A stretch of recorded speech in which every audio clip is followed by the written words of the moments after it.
In Dissent, we tell the stories of numerous individuals, about 30 people, who were, again, pushing back against what was standard for the time period here in the Richmond region.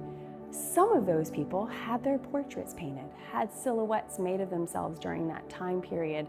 And to have those visual legacies is important, but so many individuals did not. And we wanted to utilize AI to help balance those narratives so that visitors, when they come to the Valentine, can understand that the stories of those people who didn't have their portraits made during the time are just as important as those that did.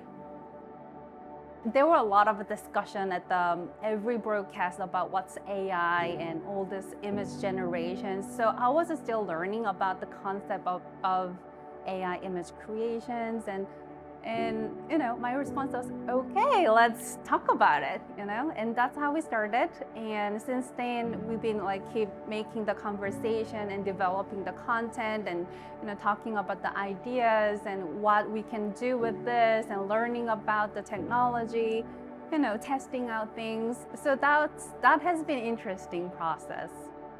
So in Dissent, we've utilized AI in a number of different facets. Not only do we use Google's Gemini to actually create portraits of many of the individuals featured in the exhibition, we also used Adobe Firefly to make some of those images enhanced and ensure that the facial features were just as recognizable as 18th and early 19th century portraits. And then we also utilized Google's platform called Notebook LM to load in vetted primary sources and create basically podcast episodes that help visitors with sort of a broad overview of each section in the exhibition. Finding the good balance and making sure that all these people, how their face expressions or the garments that they are wearing or the postures or everything about the human expression is not really based on so many stereotypes that AI have learned in somewhere. So finding the balance was, I think, the challenge.